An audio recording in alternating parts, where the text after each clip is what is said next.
All right, what's going on, people? This is the CornaStore Podcast, episode 38. Subscribe, like, comment, and share the content. You can find us on YouTube, Stitcher, Spotify, Google Podcasts, and iTunes. Appreciate all y'all support. So now we lost a couple legends, if y'all could call them legends. So at least Shock G, but we also lost Black Rob at 52. It was due to kidney failure. And, Shock G, he died at 57. I believe he was at like a hotel in Tampa or something like that. So, like a lot of people have been blaming Diddy as far as Black Rob's downfall. Like, would y'all really blame Diddy, or is it more of Black Rob just mismanaging his money and what he had going on during his heyday? Well, first of all, let's rest in peace to Black Rob. It was kind of hard. That death kind of hit different because we kind of saw like his last few videos, and how bad he was looking. So it was like I won't say we was expecting it, but it wasn't a total surprise. But man, he was looking bad those last couple of videos that he was in. Mm-hmm. So rest in peace to him and his family. Personally, I don't think it's Diddy at fault for any of that. I look at a lot of these young rappers now. Like it's this video that I see on YouTube from time to time called where the rappers kind of show off their jewelry. I forgot what it's called, but it's through GQ, and where they be showing off their jewelry. And one episode, Offset from the Migos was showing off his jewelry. His estimate of all that jewelry that he's shown, the one that what he had with him, was over $1 million. Okay. Mm-hmm. You ask yourself at the end of the day, why do we need $1 million worth of jewelry? Why? What's the point? Yeah. And I get it. People say it's for the culture and all of that, but what I have learned about rappers is that there's no union, so there's no, you pretty much of a what you call that field, contract, a higher contractor basically, because you working your own shows, you getting your own money, they pay you directly. So, but that don't come with benefits. It don't come with healthcare. It doesn't come with vision. So if you making your money, you paying that out of pocket. Right. So I think that as a person in general, I think that's your responsibility as a human being to make sure that your financials are in order. Now, business-wise, could we blame Diddy as far as like how his business sense? Maybe, but at the end of the day, you signed a contract. So, I think whatever was going on in Black Rob life before then, maybe Diddy should have been more involved in it. If he knew he was struggling, I heard he was struggling for a while though. Mm-hmm. So I don't know. Yeah, I don't know how close Diddy was to the situation, but if you call yourself a friend of somebody, you probably should be more available. I can't blame him for not supporting them or whatever, because we don't know what was going on behind closed doors with that. Correct. But let me ask y'all this: what was the name of the album Black Rob had? I don't even remember, man. That's a good question. Exactly. I can look it up. He had one good song that anybody can remember. One single. That's it. That's it. Yeah, that was it. He had his shot. It didn't work out. Life is life. Don't blame the person that gave you a chance or opportunity. Well, I ain't saying he blamed. Obviously, the blame is probably just like you say, coming from people who might have been around the situation, whatever. But I mean, you take Diddy out of that equation, does Black Rob ever have the opportunity to put a song out? I'm sure. No. He had opportunities. Opportunities with who? I mean, he could have went the independent route because, I mean, he's not the only artist from Bad Boy that had left off bad terms. I mean, no. I'm talking about before he got on. Oh, before he got on. I mean, the landscape was different back then. I mean, you kind of had to have a big label's backing in order to get some product pushing. Exactly my point. So you take Diddy out of the equation, where would Black Rob be? Would you know who Black Rob is if it weren't for Diddy? Probably not. Yeah. Exactly. Yeah. So Diddy gave him the opportunity. I don't know what their relationship was. I don't even know all of the details about it. But all I know is if Diddy gave him put the opportunity in front of him, he came out, he put that song out, and that was the end of it. I mean, that really fall on the person, though. I don't want to talk down or talk bad to the dead at this point. I'm not talking bad down. I'm not really talking down. No. I'm not saying you feel, but I'm just saying let's just keep it a buck with him. Like he wasn't that impactful as a rapper. Period. To be honest with you, you know. So what was hot though? If he was talented enough he had one hit, but he should have had enough talent to at least run it back, make another hit. You know, he just never did it. So as a businessman, what did he supposed to do? You know, continue to put money into somebody who ain't performing. Right. It's like it's like they put all these expectations on Diddy to just take care of a person's entire life because they was on Bad Boy label. Come on, man. There's more to it than just that. Yeah. He got produced. So I'm sure Diddy didn't feel any negative type of way towards Black Rob. I don't know that to be a fact, but I would assume that he has. I don't know.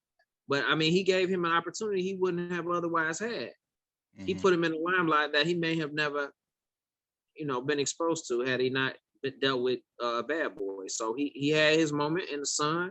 He shined. And then that was the end of it. Everything else, as a man, you're responsible for your own self and your own family. So don't blame nobody else. That's facts. And plus that record had like a lot of airplay out in the West Coast. I mean, I was in San Diego in 2000 when that record was constantly playing. I mean, it was constantly circulating in a rotation. Yeah. So yeah, he had opportunities to kind of like follow up on like more hits, but it just never worked out for him.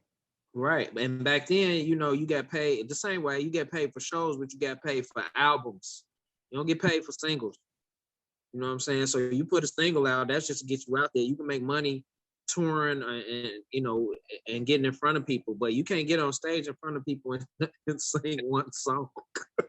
And like for the Bad Boy tour, like was he part of that? That's a good question. I don't remember if he was. I think if I did. He was. All he got is one single, and that's it. Hey, rest in peace, Black Rob. I did love that song, but in that song, he talked about doing cocaine, and that was it. When I heard him, that was it.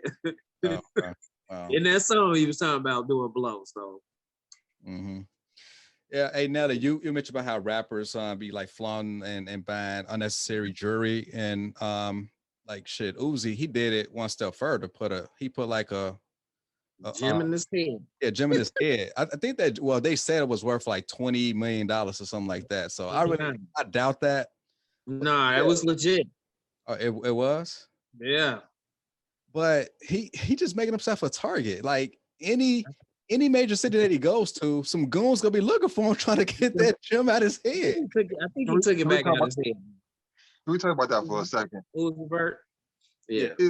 If we want to keep it a buck, guys, some of these rappers they know they target. It's like how many rappers have we lost recently? Not recently, but just in general, for just getting getting robbed. What's the cat that I listen to? Benny the Butcher. He was wearing all these chains and got shot coming out of Walmart. Yeah, Boosie Badass got shot in Dallas. But Walmart, Rob. Like he wasn't going to the club. The fact is, he was at Walmart. He was at Walmart. So goons go to Walmart. You know what I'm saying? So you walking around with all this jewelry on, and you shouldn't be totally surprised that somebody hit you up when you get outside. Like right. We just have to move a little differently. You could be. I'm pretty sure Garth Brooks is a down there billionaire, but you don't see Garth Brooks ran $5 million worth of jewelry. You see, niggas want to be flashy at the same time. Everybody is wearing masks, so he could have went pretty much like. But Rob, I'm gonna have to cut you off. But who they flashing for? Like, because I don't give a shit. What about you, Phil? Flashing for? Well, that's just it, man. These young, they ain't doing it for that. They not doing it. They do it for clout. I mean, it's if you see me lit up with ice, you think I'm somebody. right? So you want to know who I am. So you start looking to figure out who I am. And in that process, you become a fan. That's how they make fans. And so in the generation that we are in, you know what I'm saying? You if you're a celebrity, it's certain things that you in rap particularly, certain things that you're gonna do that's gonna make you get attention. And that happens to be one of them. And always has for a long time. Just think about it, how many times we went out to a club or something, we was kicking it, and somebody, the bottles go up and the flares coming off the bottle. Everybody's attention turns towards that bottle and you want to see where it's going to. And that's how you build, that's part of building your brand. So that's why they go and trick off all of them. They might spend $1 million, but they're gonna get 1 million followers just because of it. Right.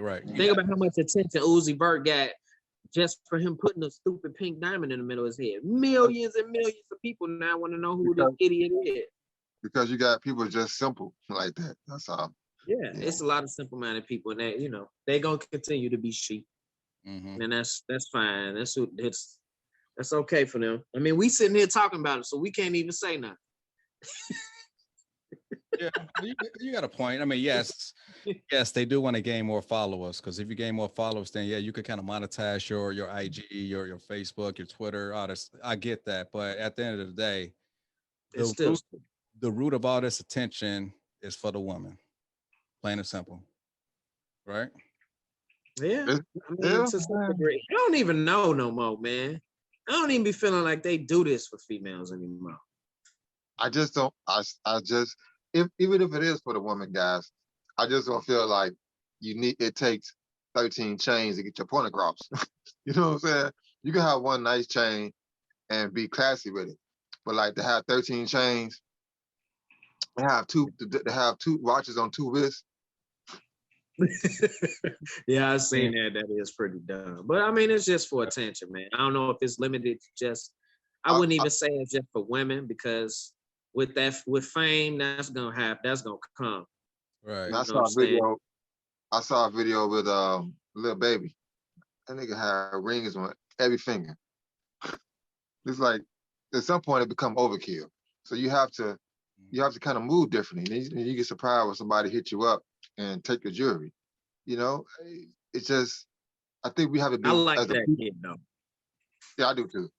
I like that kid. He got some. It's something about him. He a little different. He grown on me. He has really he's like, his last album to me was incredible. You know, I didn't think I really would enjoy it. It really was a good album. So, but that's here now there. But he still had on 10 rings. He thought he was the Mandarin. I just think that we have to do. I think it's a single plan. I'm sorry. Sorry. Go ahead. Go ahead, Rob. Go ahead. It's a single that's playing on GCI. It was with Pop Smoke, Lil Baby, and The Baby. I mean, that motherfucking song is my jam. It's constantly playing on WGCI. Don't ever say that again for the rest of your life, bro. Don't ever say my jam again. I'm sure my age. That's my jam. I feel like my wife said that to me a couple days ago. But yeah, so you can't. Can we talk about that for a second? Can we talk about the radio for a second? Yeah. Do you guys feel? I don't want to get off subject, but do you guys feel that the radio exploits violence or exploits sexuality?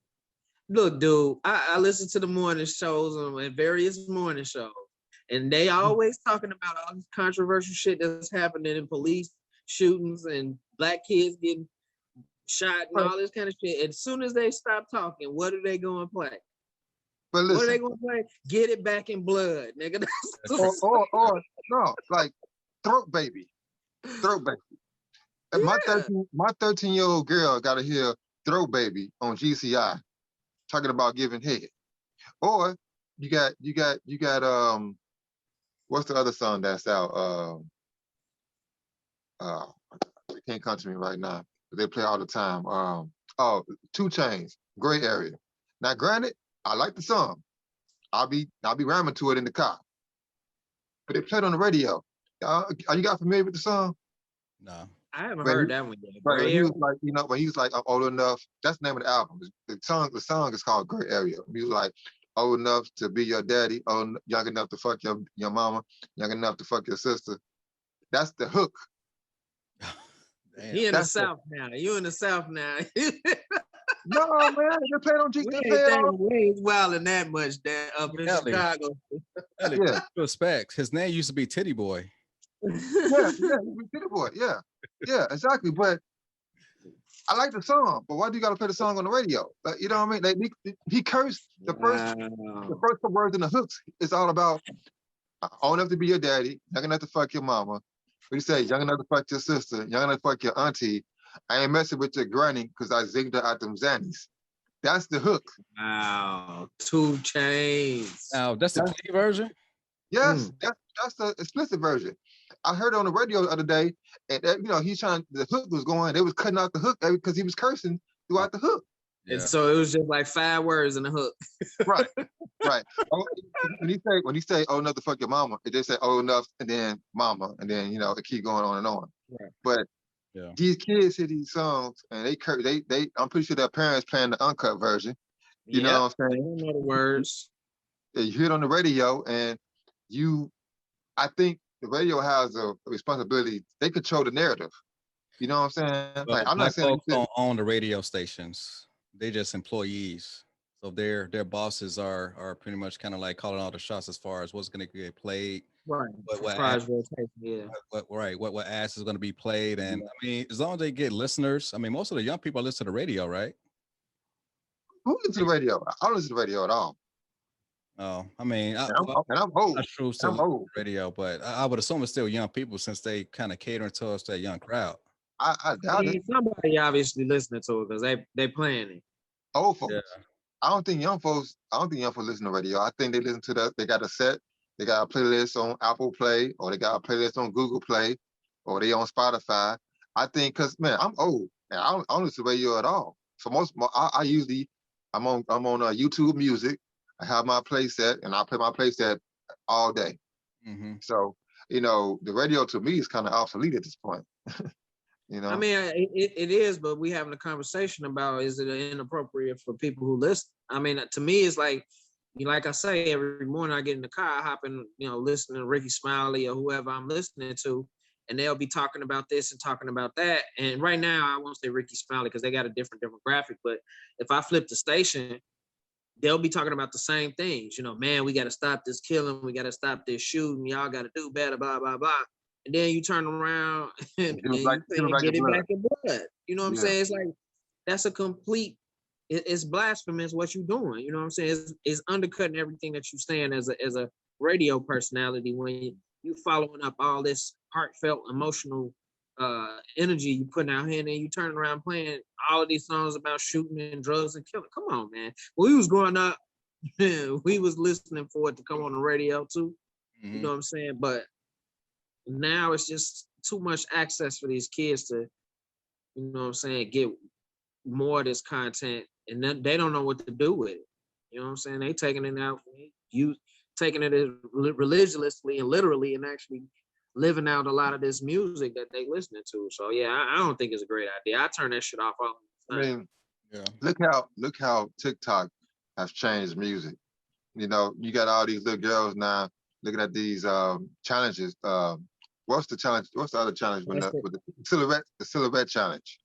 So you got your 13-year-old daughter on TikTok looking at half naked women, dance in red.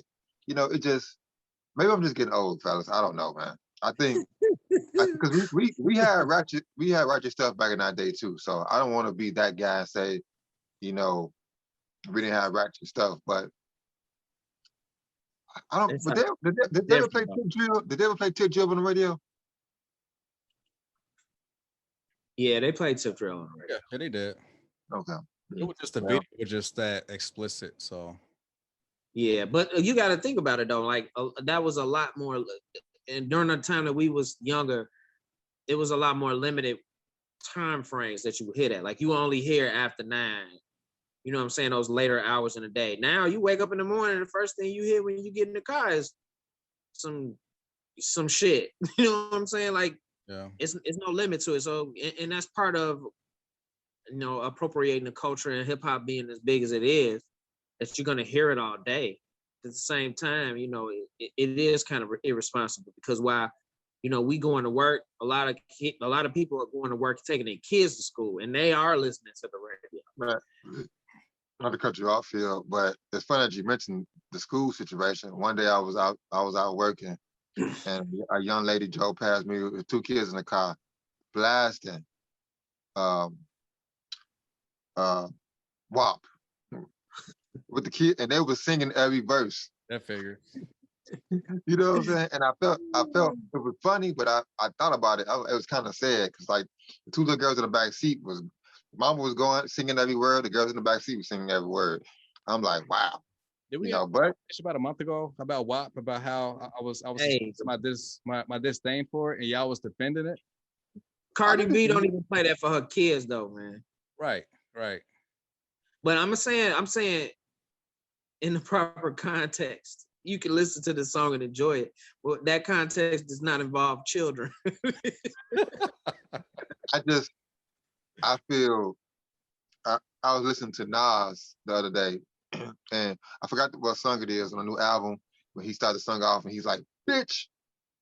And I played it in the house, and 2 seconds later, I hear my daughter, bitch.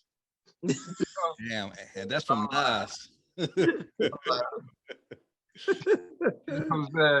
So we have to be careful, man, because these kids are listening, and it's like they might not understand what they're saying, but I don't know, y'all. Maybe I'm just getting old. Hey, we gonna hold them accountable for it when they say something inappropriate. We're gonna try to bring them down and get them in check. But we was the ones listening to that shit that they learned it from. So that's true. We gotta be responsible for it. So, you know, when we was coming up, you know, we wanted to be free from our parents and listen to what we wanted to. And now we in that same situation trying to manage and monitor what our kids listen to. So it's a part of growing up. Now though, comparatively, their music is so much worse than ours. It is.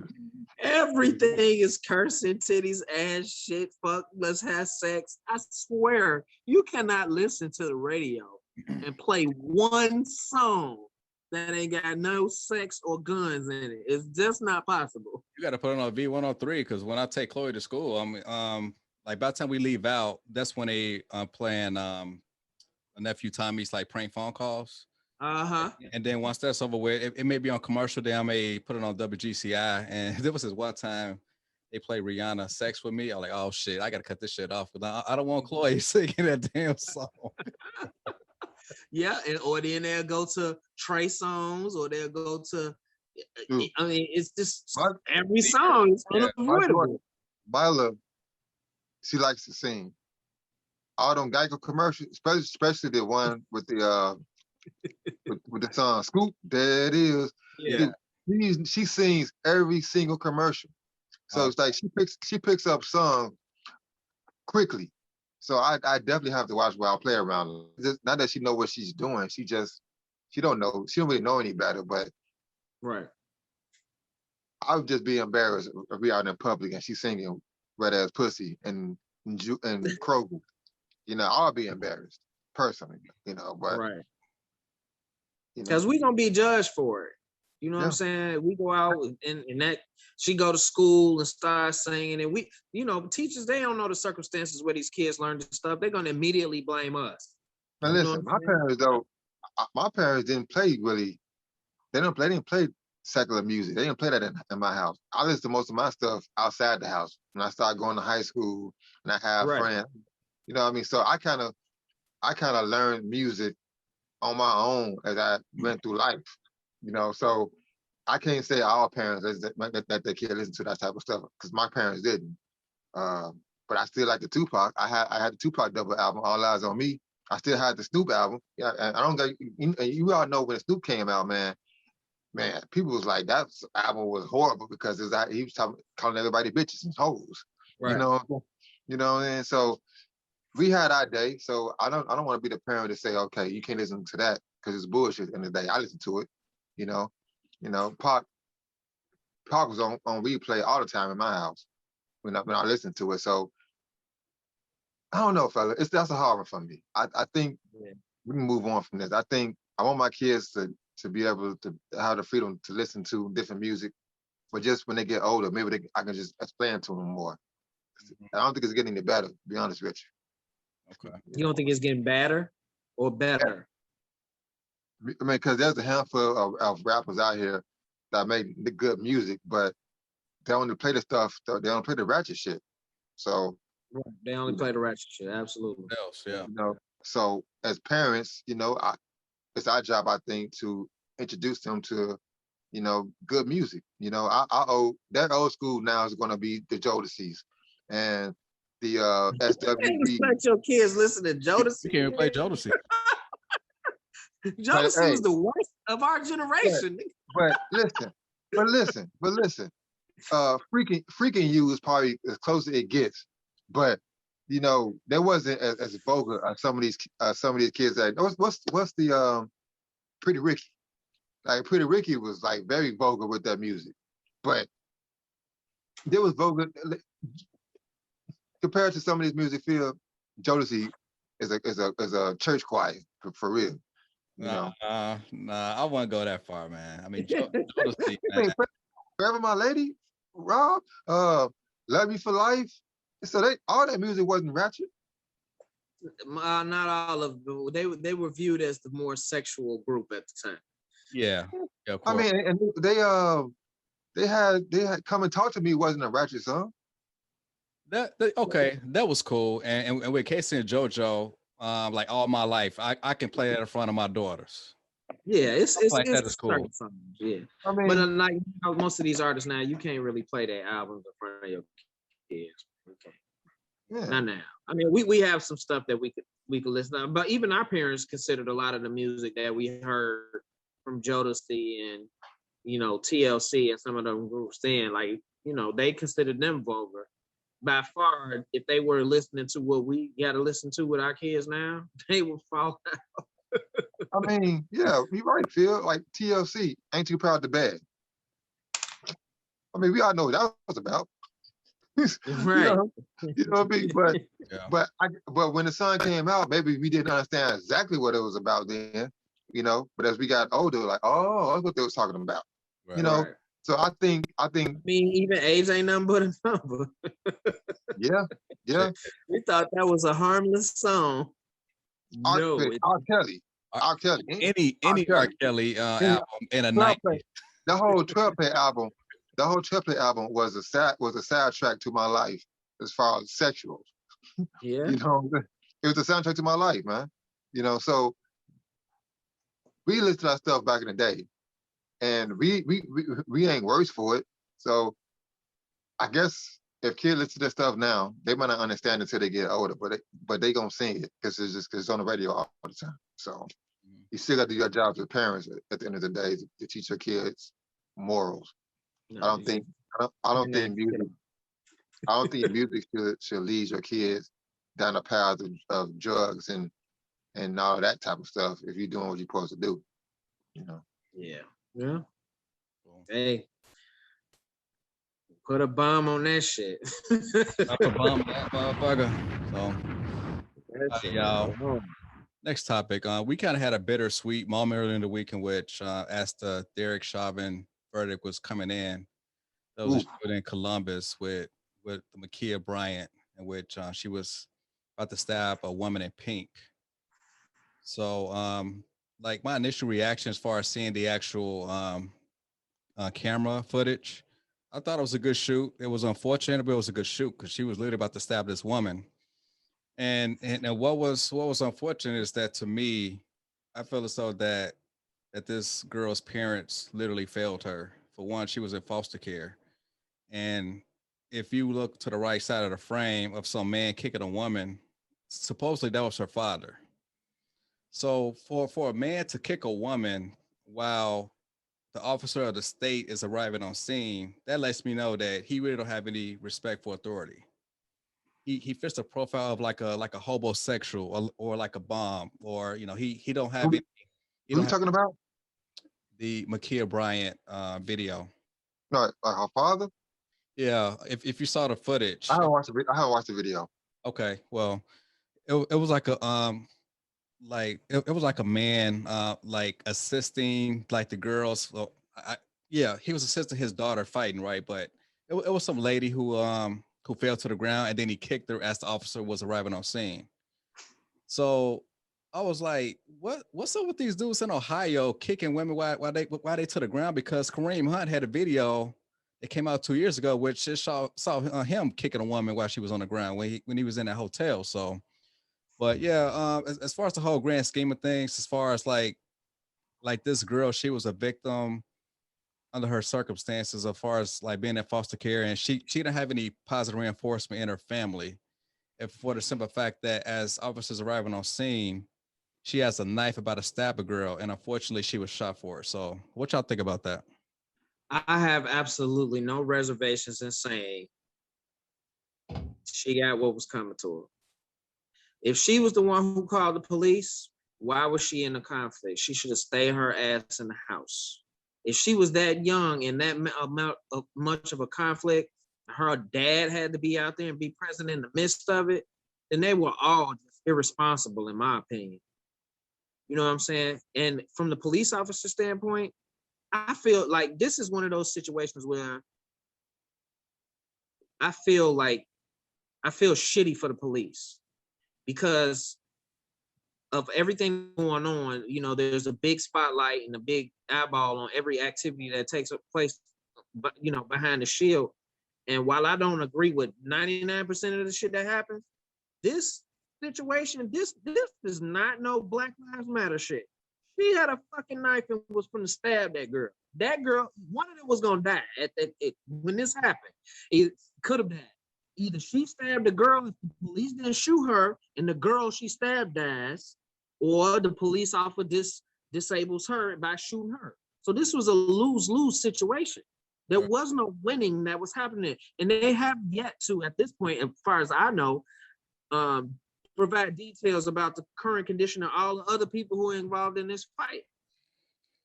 You know what I'm saying? So as far as I'm concerned, this was a good shoot. It was a good shot. Because if it was me and I was there and my daughter was gonna get stabbed, shoot that motherfucker. She got a weapon.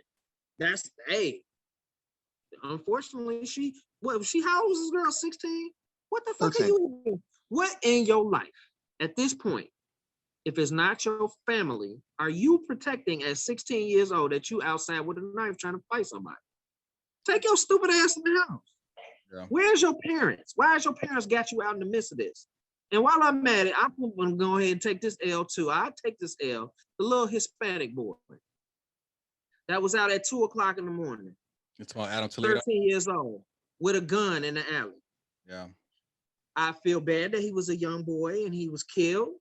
I thought that was a good shoot as well. It was a good shoot as well because one, he had the weapon. It was clear that he had the weapon. If he turned around and tossed it, and then he looked in the office to see that it was in his hand, and he's turning around, you don't know what that action is going to present.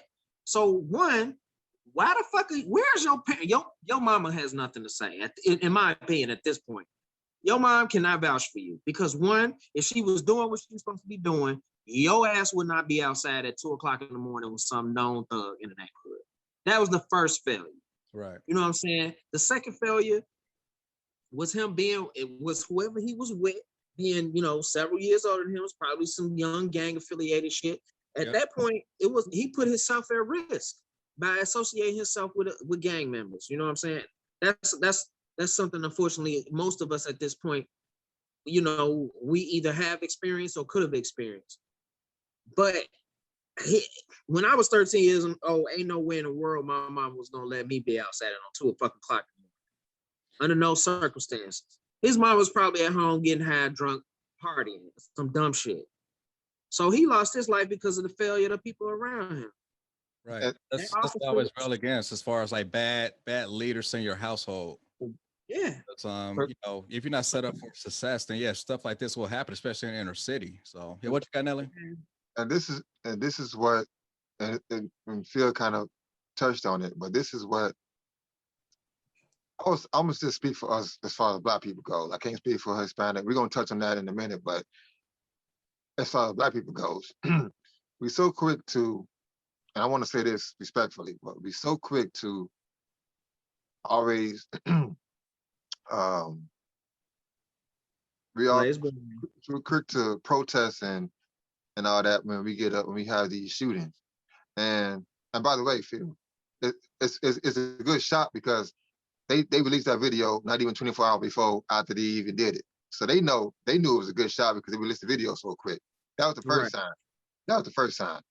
But what I'm saying is that we always complain about police brutality. And even though it is true, 100%, and everybody that's have died through police brutality. I don't want to offend anybody, but we have to play some type of responsibility in some of these situations.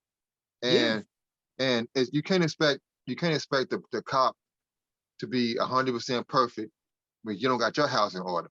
Exactly. Okay? You know, and so Perfect. Yeah. When it comes to that young lady, as a father, first of all, I'm not gonna go outside and fight no kids. Period. Okay. We gonna stay our ass in the house. You're gonna call the police. If y'all ass is still out here when the police get here, so be it. Exactly. But I don't feel like what message am I sending my kids?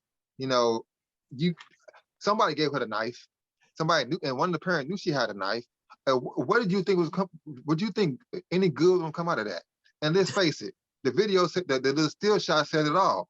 If that gentleman didn't shoot that young lady, whoever she was gonna get stabbed was gonna be out of here. Because she was loaded up. She was loaded up. She was gonna get her. Get her. There She was ain't gonna get her. no doubt about it. No doubt about it. So you can't say, oh man, he could have just did. Well, yes, he could have. But when he showed up and he got 100 people fighting each other, as a cop, what are you supposed to do? And you see a young lady try to stab somebody, what are you supposed to do? But hey, speaking of that, it was a lot of fools out there. From the distance, the cop didn't know who was who. Thank you. He pretty much reacted to what he saw. So equal force. So, like Phil said, fellas, it started inside the home. If your parents were responsible from Jump Street, listen, hell with them girls, call the police, let them take care of it.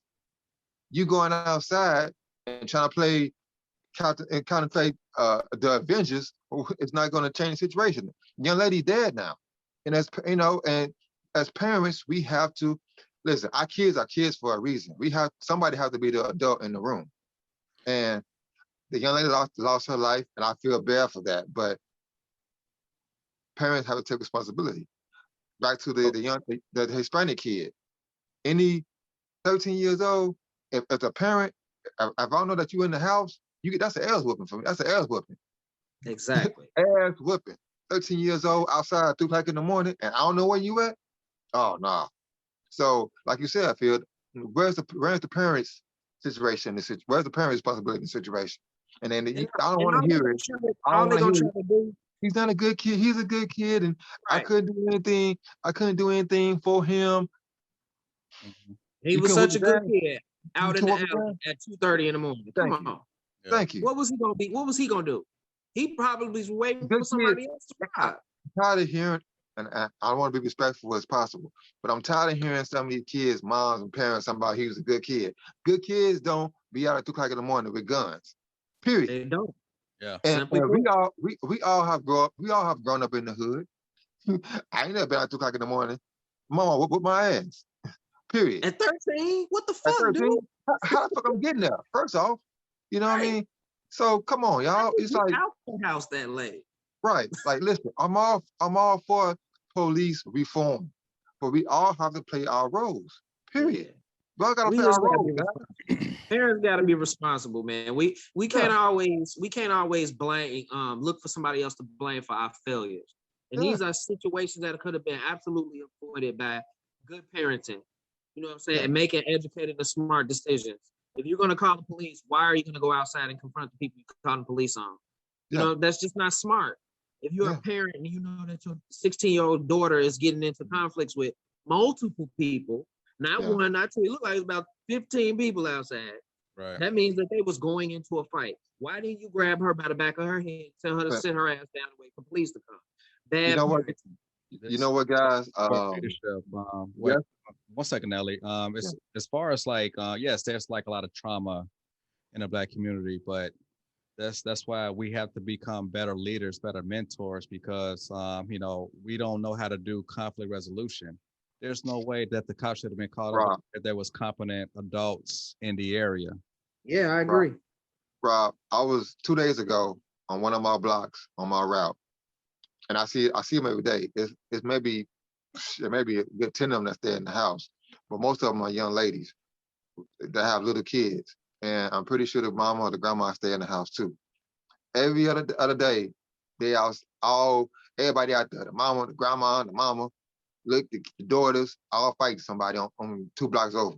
And Why the there's no mama? man there's no man there, right? The young boys, 16. I have never seen a grown man in the house. The 2 young boys I've seen, the older one might be 16, maybe, and the other kids they all kids. So where's the man? Who is the man in the house? So you got the mama, the grandma, and the daughters all outside fighting somebody. Like who's the adult in the house? That's a You know? recipe for that cycle to continue on for like the next Yep. 2 or 3 generations. So Yep. Yeah, Yep. yeah. Yep. And Yep. then So and at that point it's unavoidable. You know what I'm saying? When parents start acting like kids, trying to be involved in their kids' lives in the way that they're growing up, and you're start trying to of be being friends with them. You're parents, trying they to be want to be friends. part. Yeah. You know what I'm saying? They want to be friends and all of that shit. You know, you can be good to your kids without being a friend. You're not their fucking friend. You're their Yeah. parent. You're responsible. yeah. You know what I'm saying? If 2 friends out and about and one of them go to jail for some shit, that other friend is not responsible for you. Their Yeah. parent is. And you know what I'm saying? As a parent, you're responsible for your kids. And you can't just, man, this shit is it's done. It's past the point of getting ridiculous. It's fucking ridiculous. It's stupid. And, the government has played a big part in enabling a lot of this shit to happen. You know what I'm saying? We already know the backstory as far as, them not wanting men to be in a household. But I mean, in terms of just general sensibility, man, this shit is ridiculous. You should know your kid. There's no, man, look, in Chicago, it seems like every time something bad happens to a kid, in my opinion, the kid is put in some stupid ass ridiculous situation by their parent. And again, this is just like the little girl who got shot at McDonald's. Yeah, God bless her heart. I feel so bad for that. But if you were in the street, you know what I'm saying? You a shooter, you a killer, you a drug dealer, whatever you doing. Why the fuck are you outside with your kids? Stay the fuck away from them. Only go see them when they in the house. And not to cut you off, Phil. Most of the time, because I see it all the time too. Most of the time, if you're a hustler on the streets, you probably got a nice ride sitting on 35s. You know, you probably got your sounds up. So you a target anyway. So people can see you and hear you coming a mile away. So you Right. know what I'm saying? So you out there living a life. You got to, black folks, black niggas how to be flashy. And you put your kid in that situation. And that's used in now what you're going to, and it's all, of course, he didn't die. You know what I mean? Of course, he didn't die. So we have to do a better job just as parents of raising our kids. And then it don't start with just him though either. It don't start with him either though, because if the shoe was on the other foot and it was me, you know what I'm saying, giving my wife the kids, and my wife was the one who was involved in the streets and all that shit, I'm not gonna even bring my kids around your ass. If you that's just basically taking my kid in a war zone. Right. That's equivalent of taking your kid to the middle of Iraq or in the middle of the Gulf War. That's what the fuck you doing, taking your kids in the middle of war. You putting your own kids in danger. That's a parental issue. That's parents being stupid. And now that dude probably gonna get $150,000 from GoFundMe because all these stupid ass people feel sorry for him. And he don't fucking trick them not even spend the money right. But still, that shit is terrible, dude. It's fucking ridiculous. And again, I feel bad for them as parents, but that's just a failure on it. And I hope they understand that it's their own failure that led to this shit. Mm-hmm. They need to understand. And can we, I know we've been on this subject, but can we talk about the verdict for a second, Rob? Because it's been something that's really been bothering me. And as Black people, we just fall for the okie doke every single time. it's almost like when it comes to symbolism, you know, even when you go back to pearls and chucks and we Vice President Harris. Oh man, she's a first black woman and all that, and that's cool in retrospect. But in the totality of the situation, it don't mean shit to nobody. She just a black woman but in the black community, we are so hard to have some type of symbolism or something. Okay. So they threw the book for the most part at the cop. But and if you really think about the situation, did they really have a choice? They would have a choice. That this particular case, George Floyd case, was around the world, known around the world. So they couldn't do anything less than throw the book at him at this point, because if they would not have thrown the book at him, it would have been riots all over the fucking country. Well, they didn't throw the book at him yet because he haven't been sentenced. Right. But I'm just saying, most cops in most cases, if they charge for 15 whatever charges, they usually get the lesser charge to 1 or 2 charges, and they get 3 years. In this case, every charge that he was charged with, he was found guilty on. That's kind of unheard of for a cop trial. That's what I'm saying. Right. But they might end up giving him 5 years sentence and be done with it. We just never know. But we'll know in 2 months. So yeah, we'll know. And but it's like everybody's so happy. Oh man, we won. No, you didn't. The same time the trial was going on, a cop was shooting somebody else in your own city. You know what I'm saying? So right down the street. Right down the street, exactly. So I'm so tired of black people always falling for the okie doke. Listen, y'all, everything it seems like we gotta throw them a bone, so they won't tear up the city. No, it ain't. This is not a victory. What do we win? You know what I mean? It's not a victory. You know what I mean? It's gonna continue to happen, and we gonna say we want peace and this and that. No, we need to take things for what they are. Period. And this is not a victory. They had to do this.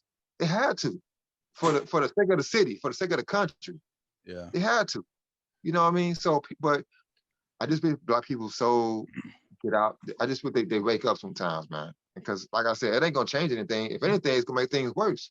Until they change legislation, until they make rules to make these cops more responsible. Okay, tell me this, guy. Have you ever heard of second-degree murder? It might have been third-degree murder with what is it? Unintentional manslaughter. I have never heard of that ever. They made up some shit. If we would have shot the cop, what if we said it was an accident? We don't get charged with that type of charge. Nah, you get thrown under the jail, or you get the electric chair. Yeah, you know what I mean. And it's done in 20 minutes. Exactly. Every job has rules and regulations that you have to apply to, and the cops really don't have any. They regulate their own self, and so until we change that, it's always going to be these type of shootings, unfortunately, or these type of deaths. I mean, I know legislation is being passed that's supposed to be being passed as far as how law enforcement can approach situations and stuff like that. But like you said, man, it's not a victory because nothing was won. There was justice. I don't feel like justice is even relevant when somebody dies, because nobody's going to benefit from justice. Yeah. Right. I mean, to be honest with you, if that cop stayed on the street and didn't go to jail, chances are he would probably not be a cop anymore. So fellas, what happens? So fellas, what happens when the people start you start getting into street justice? Then what happens? If these cops out here start getting popped off, then who at fault then? Hey, speaking of that, now speaking of that, as far as symbolism, as far as a prominent figure from Ohio, Mr. LeBron James posting that cop's picture, he kind of left that possibility out there as far as having a hashtag accountability and saying that you're next. Putting that cop's picture out there, pretty much having the possibility that people doxing him. I mean, it's possible that somebody can possibly have some street justice on that cop. So, but let's be real though. That's why I rarely get athletes doing stuff like this. LeBron should never do anything and put that picture out there. Oh, go ahead. I knew this LeBron thing was gonna come up. Look, dude, LeBron was stupid. He was emotional in his response. He took it down. Why was he emotional? Why was he emotional? That's how he felt. That's how I felt too. What's so emotional about it? He felt what he felt. Well, the thing is, that cop that shot that girl, that was nothing wrong with that shooting. The problem is you can't apply this "we don't get no justice" shit when what happened was supposed to happen. You can't apply Black Lives Matter to every fucking situation just because a black person was the victim and and the other person was a cop. You can't do that. Remember, we all agreed that was a good shoot, but first of all, this gonna rush some feathers. But listen, what was Hispanics in George Floyd situation? I'm just saying, they wasn't standing side by side. Most of them, they were talking about don't come over here. So, right, facts. And now, well, wait, they were protecting their communities, right? Right, yeah, but they was out rioting with us, tearing the city up. But they didn't want us to come in their neighborhood and tear their shit up. Right. That's so that patriarchal mindset. Right. It's that patriarchal mindset. Don't fuck with my shit, but I'll fuck your shit up. That's why the black community is a matriarchy whole community. So yeah, of course that's why. I just think that I think Hispanics in the city of Chicago just got it fucked up. They think that they're separate from us for some reason all of a sudden, because you go back 10 or 15 years, from a gang standpoint, they've always been separate, but they all underwent the same plight that we did. Now all of a sudden, because they got Vasquez tires and all of these little mom and pop shops, they think can't shit happen to them. Nah, fuck that. They need to tear that shit down too. Because at any minute, motherfucking Vice will come over there, empty out y'all crib, and send y'all ass back to Mexico or Puerto Rico because y'all ain't got no fucking green card. So when y'all was tearing up the city of Chicago on behalf of the black people, don't try and dictate your area like it belongs to y'all. None of it belongs to any of us. It was also white people looting as well. That too, all the motherfuckers, everybody, tear all of this shit down. But let's keep it 100, fellas. You might have seen 2 white people out there. The other 98% was no, it was a lot. It was a lot of white. No, it was more white people out there than black people. Yeah. Downtown, it was more white people downtown than black people. Well, the thing is, black people don't stick together. So yeah, we don't. So you can't complain. You really can't complain that the Hispanics people stick together and protect their own when you don't do the same thing on your side. But my only point is that that's not my fight. That's your guys' fight. It's everybody's fight. It's everybody's fight, though. Is it though? Is it really though? It really is, because it's injustice that they're fighting about. I mean, it was a stupid fight because of the situation around the little boy. I mean, your ass out 2 o'clock in the morning with a gun. If the police don't shoot you, somebody else's ass is gonna shoot you anyway. But from a standpoint, Hispanics in their neighborhood, they have their own shit. I totally respect their decision and want to protect their own shit.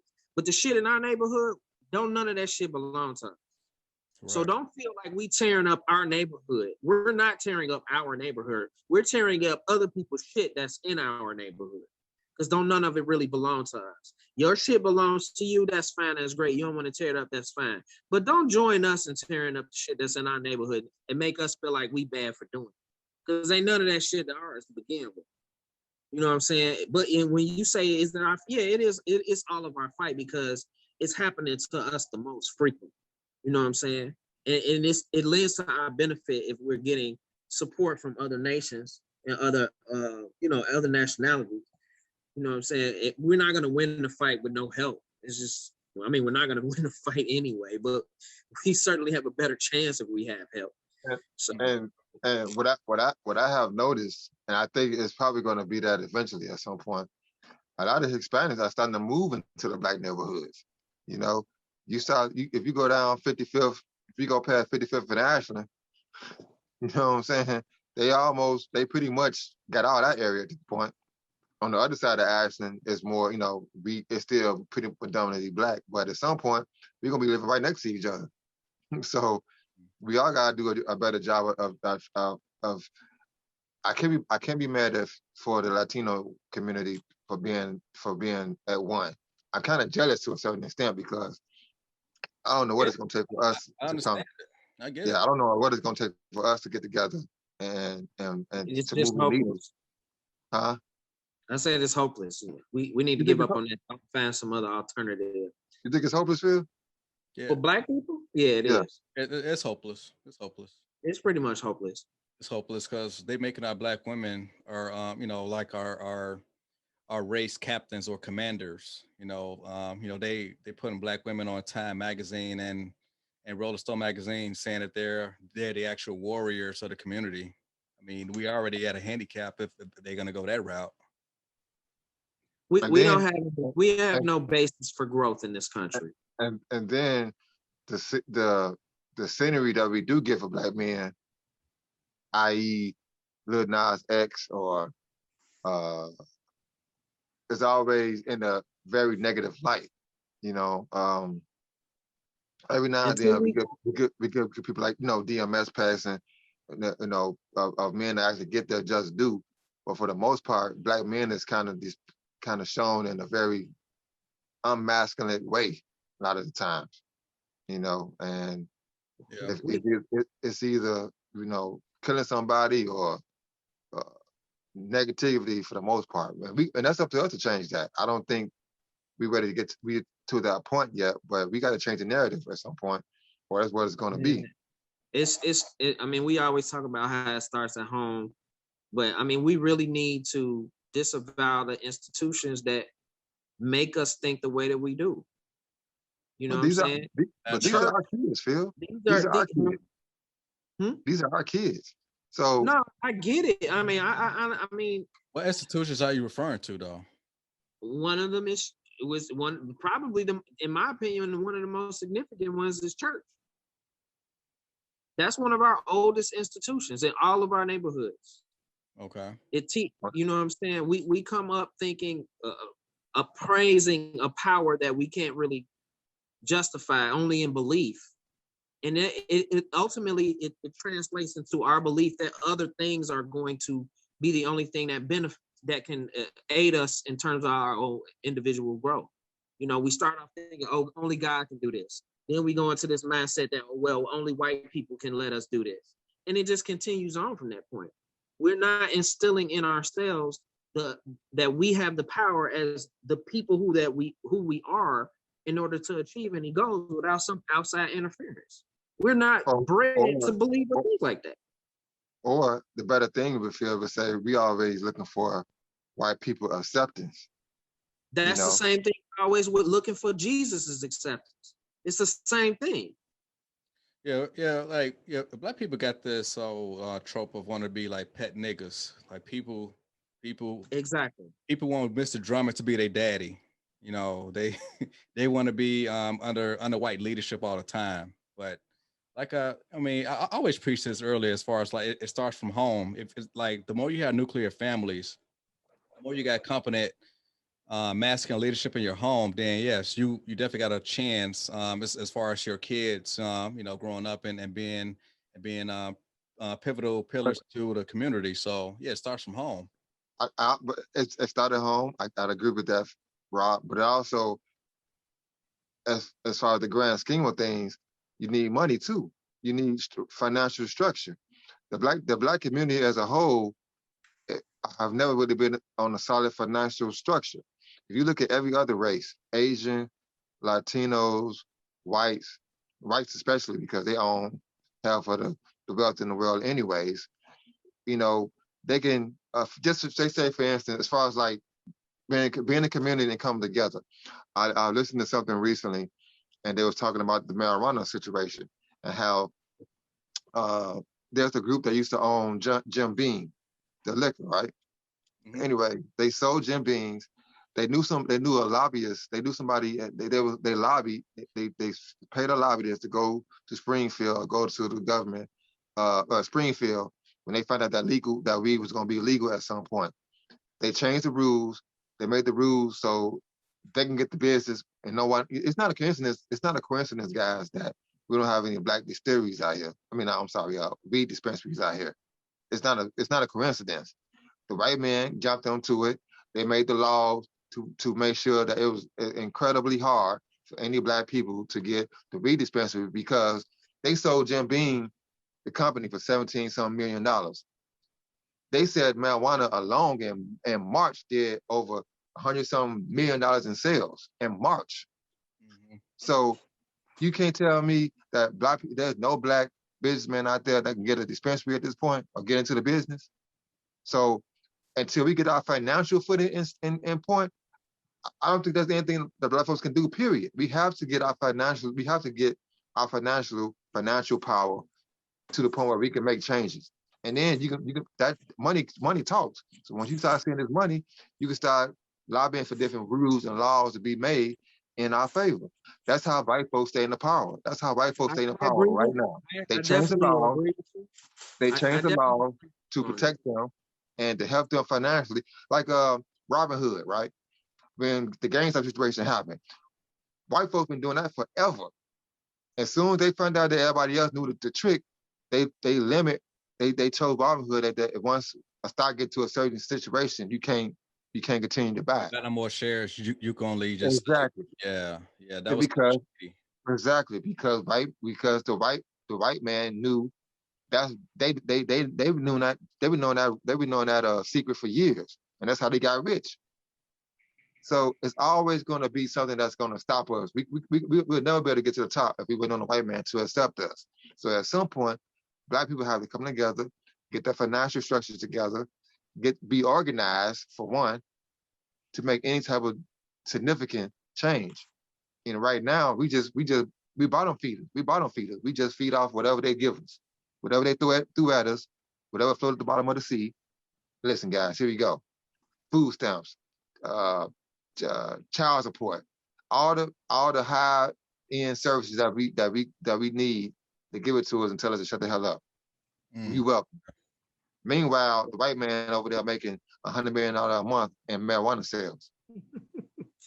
Yeah. I mean, like I say, it's hopeless. maybe, I'm sorry, I went on a tangent, guys. I'm sorry, but man, look, therapy, man. I just really everything you said.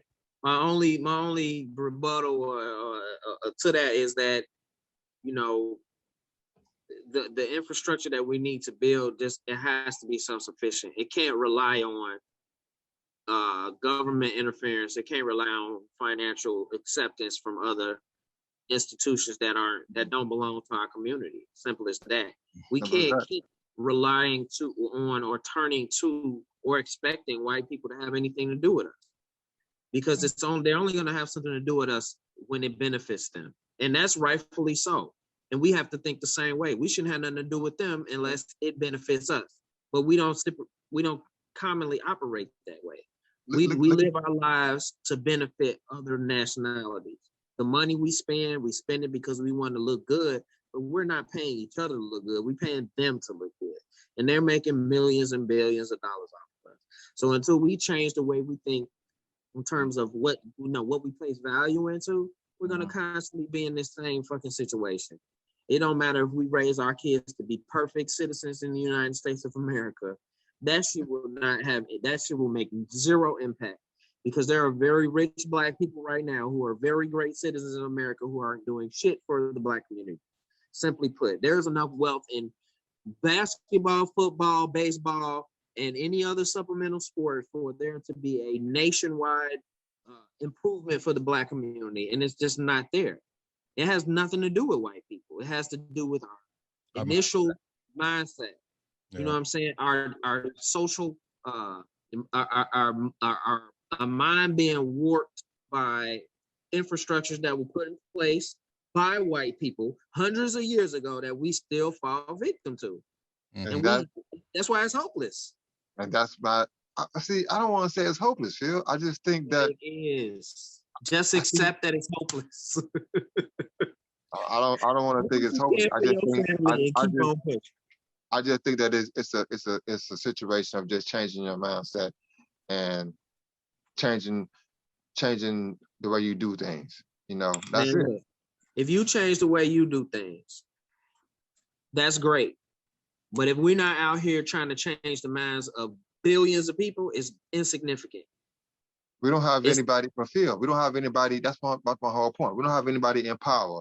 We don't have anybody in place to. I just told you a story about how the white man lobbied the laws, the marijuana laws in their favor, so they can get rich off marijuana. Right. But they had the money. How many black people are worth $17 million that could have done the exact same thing with another lobbyist? Your boy Ron James could have did it. There's plenty of black people that could have did the exact same thing. Yes. That's my whole point. Why not?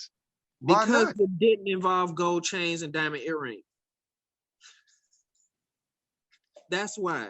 Because we've been primed and chiseled into this stupid complex of, we're flashy people. That's what we think we are because they told us we are. We were kings. Uzi take that damn diamond out of his forehead and buy him a damn dispensary. That's exactly my point. Did you imagine? Instead of buying dispensaries, Jay-Z created his own label of marijuana. Come on, dude, what the fuck? That was stupid. He could have created a chain of dispensaries and employed millions of black people. And marijuana. I don't think Jay would have did that though, because clearly we saw who he employed at Tidal. So I'm not ready to say that he was gonna employ like a whole bunch of blacks in his dispensaries like that. But that's what I'm saying, because we would all just get high off the drugs and nobody would have made any money. But fellas, marijuana is a very untapped potential at this point. But you got good 20 states at this point, maybe less than that, that's legalizing weed at this point. At some point, all 50 states gonna be legalized. So the money value, the money potential is there. You just gotta.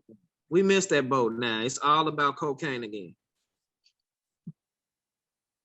It's all about cocaine. Trust me when I tell you, invest in cocaine.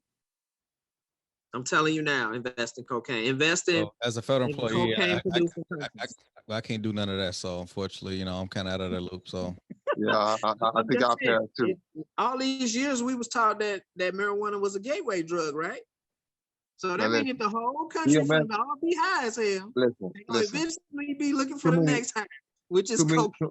Too many people have died. Too many people have died from lace cocaine. I'm good. I'm not gonna wait till I'm 40. I'm not gonna wait till I'm 43 to take some bad cocaine. No, I ain't telling you to take it. I'm telling you to invest. Invest in countries that produce the plant. You know what? We could spend hours on that topic. So let's put a bomb on that. And we're gonna go through this real quick. I know it's getting late. I kind of want to get y'all take on this, like the Kevin Samuels effect, right? Now he is the self-proclaimed godfather of the black community. Now I want to get y'all on record.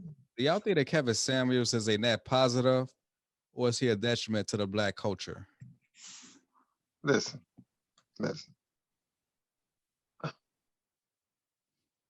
People are always quick to judge people when it's something that they don't want to hear or something that they don't like.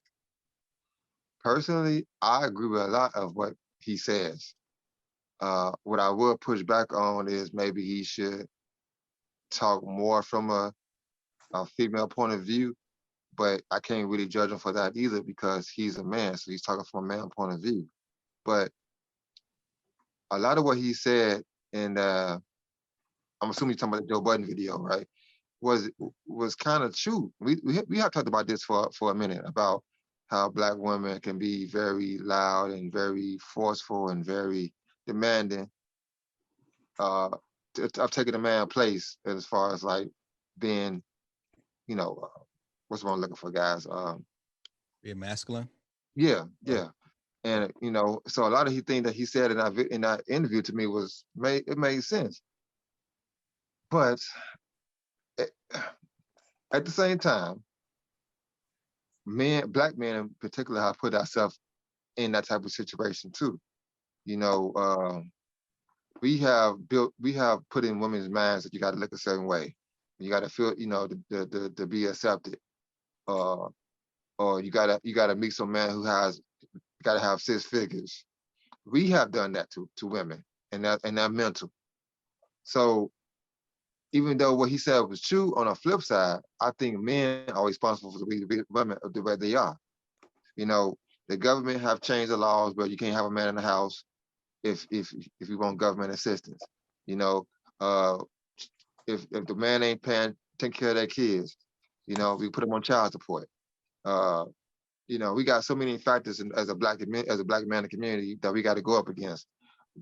Women, unfortunately, because we not there or we haven't picked up the ball, are forced to be the man in that kid's life because we drop the ball.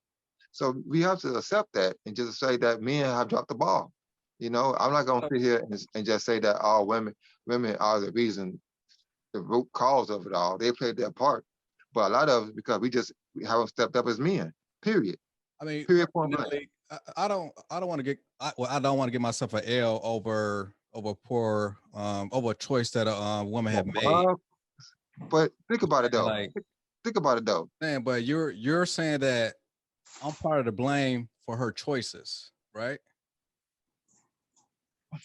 Are you willing to take that L? You're doing as far as the whole marriage thing, you know, you got married. Both your kids were in wedlock, right? So you did what you were supposed to do. But even if I didn't, all he's saying is that if you're gonna have kids, make sure that they're in wedlock. Be responsible for your decisions. I mean, that's all he's really saying. Why wedlock? What wedlock got to do anything? Right. That's a religious institution that was imposed upon us as a people. Well, this is Kevin's thing, right? This is Kevin's thing. So he represents high value men, and based on what they want in a woman, when these women call in saying that they want a high value man, for the most part, they don't qualify because for one, they probably got, you know, babies out of wedlock, they're overweight, they got a bad attitude, they don't have femininity or domestic skills, so they don't qualify. So all he's saying is that you don't qualify for a high value man, but you do qualify for a man that's making $35,000, $40,000, $50,000, but they don't want to go for that. So he was kind of keeping them in checks. He's actually giving them the appropriate appraisal for what they should have, but he don't punish them for having a high value man. You just said appraisal, huh? So he qualifies as a professional matchmaker. He qualifies. He's not a matchmaker. He's an image consultant. Whose image is he consulting? The women that call in and giving them their aesthetics as far as like what they have to like try to attract a high value man. This is the thing, right? One, early in this conversation, we talked about how Black people essentially just spending on stupid shit, right? So they've acquired this wealth and they're spending it on stupid shit. Now we're quantifying our women to tell them that what they need to do to qualify for these stupid niggas. We judged LeBron James for making a stupid decision, and now we're telling other women what they need to do to be with somebody who makes stupid decisions. It's all stupid. Like, none of it warrants any actual value. So if you're going to talk about, is he a plus or a minus to the Black community? He's neither. No, I'm not gonna let you get away with that. No, he is neither. He is neither a benefit to anybody because one. The thing is, though, honestly, what should you be looking for in a relationship? Is it a balance of a capability? Do you need to have some beautiful woman to make you happy? Does she have to have no kids and have this perfect body? Is that going to make you happy in life, regardless of how much money you have? No, we know that's not the case. So therefore, if he is constricting those wealthy Black men into, or chiseling them into a pigeonhole where they have to get a certain type of woman that qualifies for them, then he's fucking up their opportunity to find a woman that might be perfect for them because, you know, he's requiring them to basically look for King magazine models. That shit don't help. No, it's not true. Maybe these rich niggas need black, heavy, overweight nanny, stay-at-home Aunt Jemimas to rectify their fucked up mental status, mental capability that got them out here buying $1 million pieces of jewelry to stick in their fucking forehead. Maybe they need somebody that's fucked up to tell them that shit was stupid. That's not how the world works. I mean, if you're a happy man, chances are you're not gonna want Lizzo. But I'm saying, if we're talking about correcting what we feel is wrong in the black community, that is a problem. We're trying to tell these black men what type of women, tell these black women what type of women they have to be in order to get this type of stupid ass nigga. That don't make any sense. But Rob, only because you don't like Lizzo doesn't mean Tyrone over here don't like Lizzo. Right, you shouldn't even brought Lizzo into this. You know what I mean? Like all because we don't like, you might not like big girls.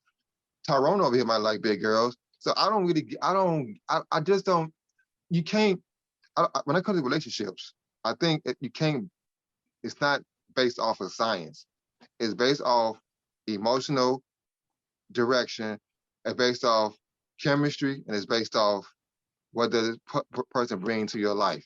And in retrospect, most of marriages and relationships now is all, especially marriage, is all transactional based. You know, what you do for me, I do for you. That's a problem. You know, and attraction is all about science. But as far as like Rihanna gives me a boner, but Lizzo doesn't give me a boner. That's science. What I'm saying, we're gonna need to stop with all these old ass. What I'm saying is, like you said, what I'm saying as far as Kevin Samuel being a image consultant, like all because you make 6 figures doesn't make you a good person. End of the day, you still have to have some chemistry with this person. Even you can have no kids. You could be. Let's assume that the man has great character. We want to bring the exceptions to the conversation. We just assume that. Hold on. Let me finish my thought. Hold on. And most of the time, the men that have that type of money always going to date the Dixie dinghead or airhead girl who want to have that nice purse and the nice shoes. And unfortunately, they're not using any birth control, so they end up having kids by these people that got all this money. And then the guy figure out that the girl is a dinghead, she's an airhead, so he moves on to the next person. So it's like having money and having status doesn't make you a good man at the end of the day. You still have to have some type of moral and chemistry with the person that you're going to be with. So I get what he's trying to say and do, but that's not how it works, period. It's not benefiting nobody. It's benefiting him. It's benefiting him because that's his job. That's what he makes his life. You got a bunch of people out here alone. It doesn't benefit our community at all. It's also benefiting the woman because if she's with a high value man, then chances are she won't work. She's going to be a stay-at-home mom, rearing the kids. How does that increase her value? Yes. How? If you're doing something in order to target a certain type of person, when you get that person and you create this quality of life for yourself, and all of a sudden that person who you with don't want your ass anymore, then you're left in a situation that you got to pick up the pieces. And if it was a smart person who got a prenuptial agreement and don't got to pay your ass nothing, you go from a high profile lifestyle status to having nothing. Your life is fucked up and over. I'm sorry. Right. No, exactly. Y'all talking about like middle class. Y'all talking about like middle class type of situations, but as far as the high value man that he represent, I mean, these are men that make $500 to like $1 million a year. Okay.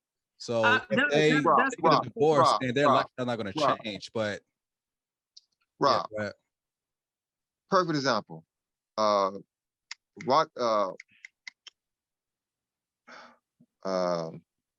my man, the baseball player who retired, who dating J-Lo? A-Rod. A-Rod worth $500 million some dollars. Mm-hmm. J-Lo probably right there with him at some point or whatever. Okay. Two high profile people that's filthy rich. Mm-hmm. They recently just broke up a few weeks ago. Okay. my point exactly. So wait, what is your people point? People like that, as you call high profile, who No, has money, who have status, you get them.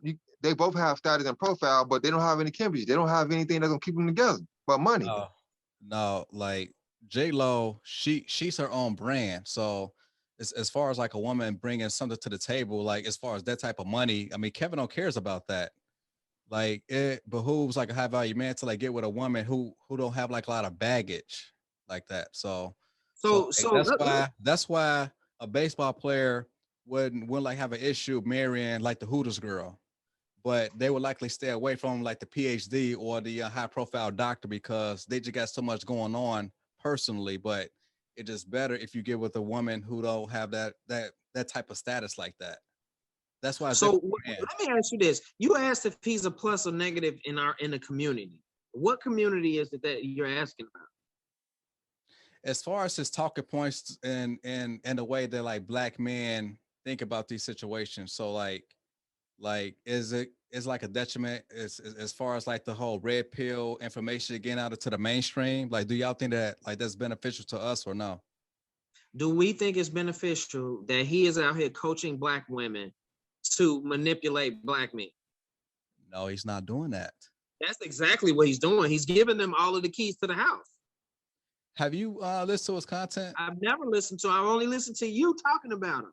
But you said he's an image consultant who judges women and tells them basically you're not good enough. Don't judge them. He appraises them. He judges them and tells them their value as opposed to the men that they're seeking, right? So if he's giving them the keys in order for them to be successful and turn their ability up so that they can matchmake with these men that they're seeking, he's giving them the keys to the castle. He's not giving them anything. If they go out and follow his lead, okay, then they should be in the presence of the men that they're seeking. Isn't that what he's doing?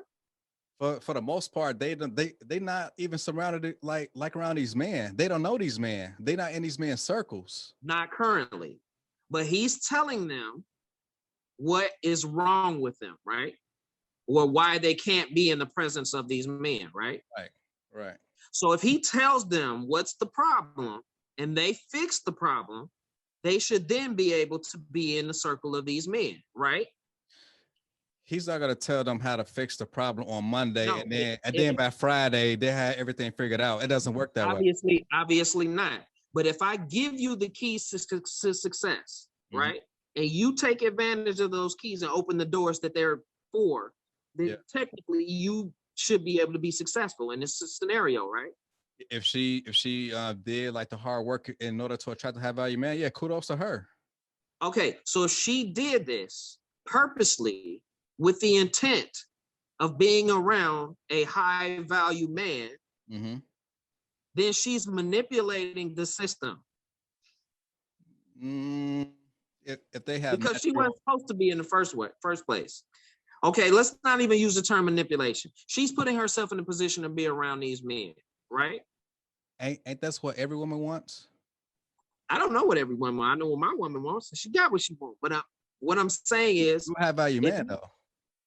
I ain't no high value man. No value man. All I'm saying is, if he's putting these shitty women in position to be with wealthy men, then he's doing the wealthy men a disservice. I mean, if they're shitty and he's giving them advice, if they try to put themselves in front of high value men with their whole shitty disposition, they will be exposed anyway. No, they won't. They won't even get that far. They gonna get with that rich nigga. They gonna get him pregnant. She gonna get pregnant, and they gonna wipe out half of his fucking money. I mean, when you talk about high value men, these are disciplined men. We're not talking about rappers and like athletes. Come on, dude. Let's not pretend like it ain't no rich niggas out here that's stupid with their money. Yes, athletes and rappers, of course. And who is mostly these women looking for? I mean, they don't have to be celebrities. I'm just talking about like if Phil, you could be like a banker on Wall Street. Bezos just came off of all his billions to his wife. The richest man on the fucking planet was stupid enough to not have his money together. You think anybody below him can't make the same mistake? That was a bad example. No, that was a perfect example. For one, even when he gave his ex-wife half, he still made triple as far as what he lost. That doesn't matter. He was at a point where money doesn't matter. Because you're talking about wealthy men. At that point, whether they're with a shitty person or a fantastic person doesn't fucking make a difference. So all he's teaching these women how to do is to manipulate their way into millions. That's how I see it. But if their heart and mind ain't right, they're gonna get exposed anyways, Phil. Period. Not always, because it's a whole lot of women out here that's collecting the check off of a rich dude because they got him in the bed with him. I mean, if you're gonna like be so disciplined to like get yourself in high value status, you won't be that sloppy to like let some chicken head just expose you like that, or like. We just talk about Jeff Bezos. He let a chicken head take half his money. I mean, even if it's not like she just showed up. She was with him for over 20 years, so I get that. You making it seem like she just came on the scene.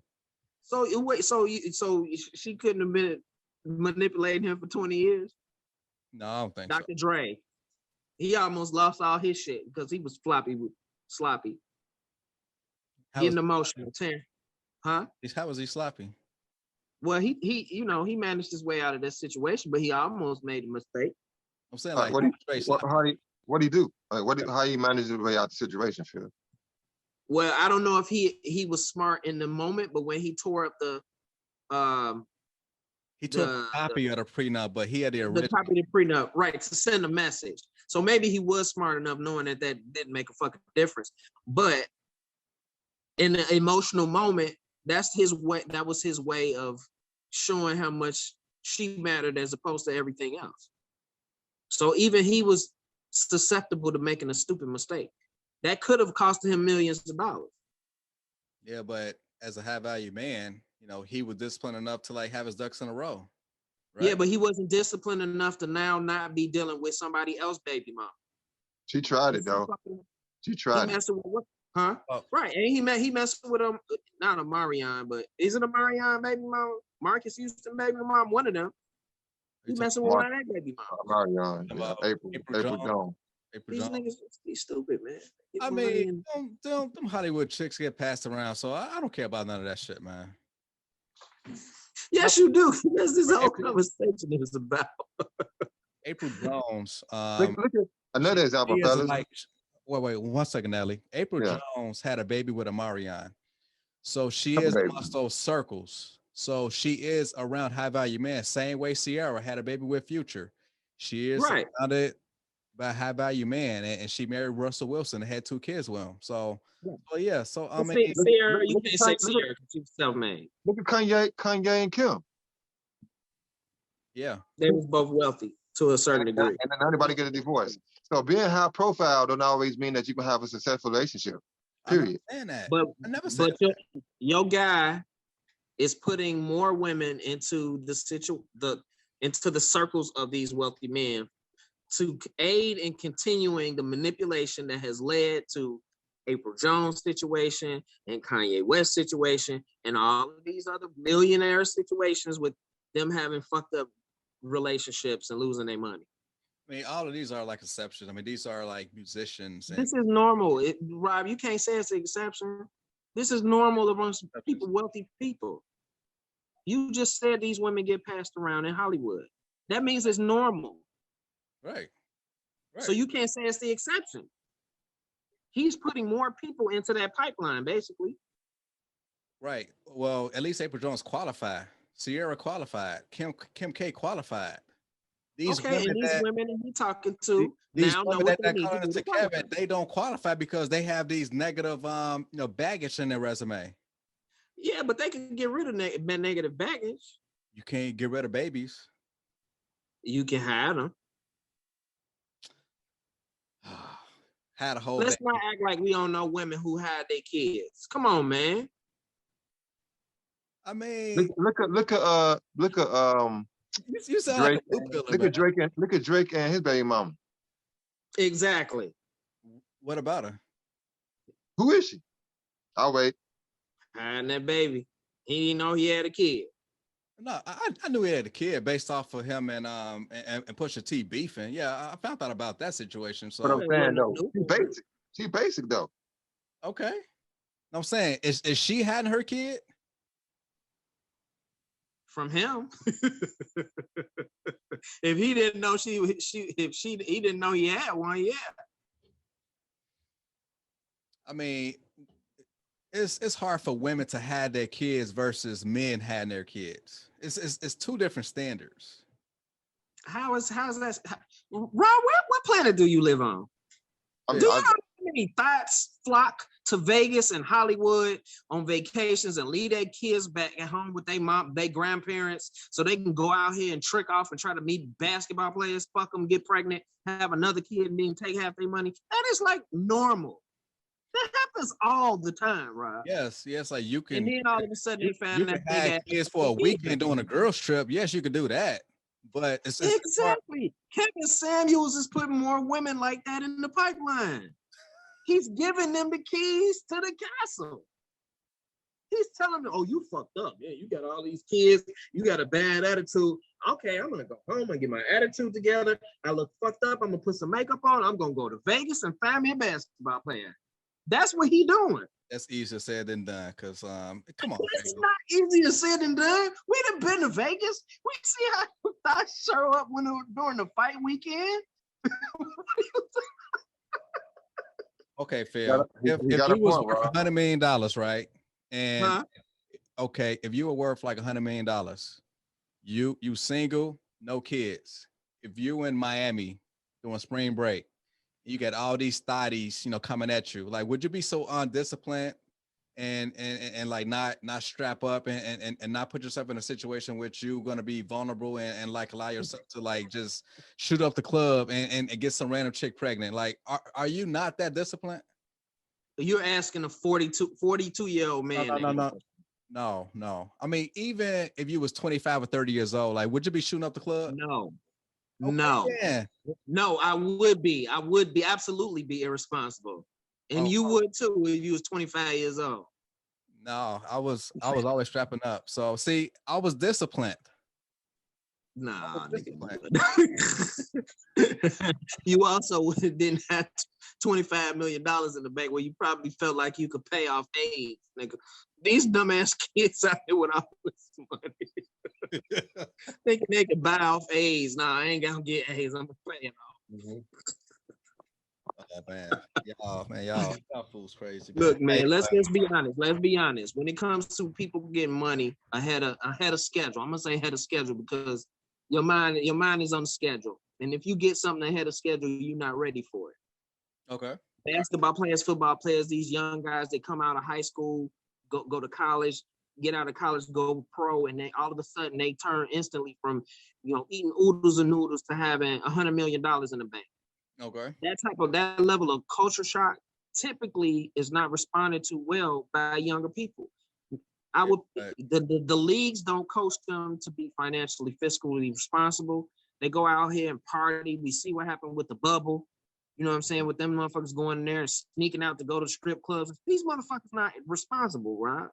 Yeah, I mean, like I told you, like as far as musicians and athletes, like they are the exception. But as far as like the average high value man who's like a banker or like an accountant, they have like the discipline to like they are fucking drunk jumping off. I don't think it matters. I don't think it matters. I don't think it matters, fellas. I think if you a hood millionaire in the hood, you probably getting girls. And because of your status or whatever the case may be. If you're a hood millionaire, then chances are you're a drug dealer, right? Maybe. Yeah, I don't want to put that on anybody, but I'm just saying you could be just somebody in the hood that, like I said, like that's buying buildings who got property. Who knows? But I'm pretty sure he got to pick up the litter of anybody he want to date just because of his status. There's a guy on one of my routes right now. He had to be hood rich because he drives a Phantom. I found him through the hood all the time. I didn't know who he was until recently, but I mean, he owned property, whatever, in the area. But I'm pretty sure he get to pick a litter of any girl he want. So I don't think status. But at the end of the day, if you're a jerk, most women might go with you if you got some money just to set you up for the okie doke. Yeah. But most cases though, if y'all got chemistry and y'all just hook up like that, I don't think status really matters at the end of the day. I really don't. I think status helps you get to where you want to be, but if you don't click, if there's no type of chemistry, it don't matter if you don't have kids or if you got so much money. I don't think that formula works, because a lot of these broke ass niggas be out here with 15 different baby mamas. So somebody like them. Man, Rod, when you talking about, the caliber of person that you're talking about, and I get it. If we not talking about basketball, we're not talking about celebrities, sports, and all that. If we talking about, high income earners, stock traders, people who might be banking $500,000 a year, or even close to $1 million a year, whatever that scenario is, they're going to feel empowered to have the type of woman that they want. If you think for 1 minute that they are not already targeted by women, and it's usually the low hanging fruit. You know what I mean? Like they will spend all of their welfare check to go and buy some Fendi or some red bottoms. Look at the rapper, y'all. And put on a $10 skirt and go and stand out in front of the Waldorf Astoria, waiting for some rich nigga to walk out and pull him. Look at the couple, Sweetie and what's the rapper name, y'all? Quavo. He bought her a Bentley truck. Like, if it don't matter what your status is, that's why I said status to me doesn't really matter at the end of the day if there's nothing there emotionally. You know what I mean? So I hear what Kevin be saying sometimes about having your shit together. I think everybody should have their shit together. You know what I mean? That doesn't mean that you can have more money than me and I just have a good personality that women like. So, we out here buying cars and buying jewelry, and at the end of the day, it doesn't work out. Why? You know what I mean? So I think it's a little basic to say you got to have a certain status to be important. I just think you just got to find the right person, period. Because if you got millions of dollars and you mess with the wrong person, you're going to fuck up and they're going to take all your money. Then what?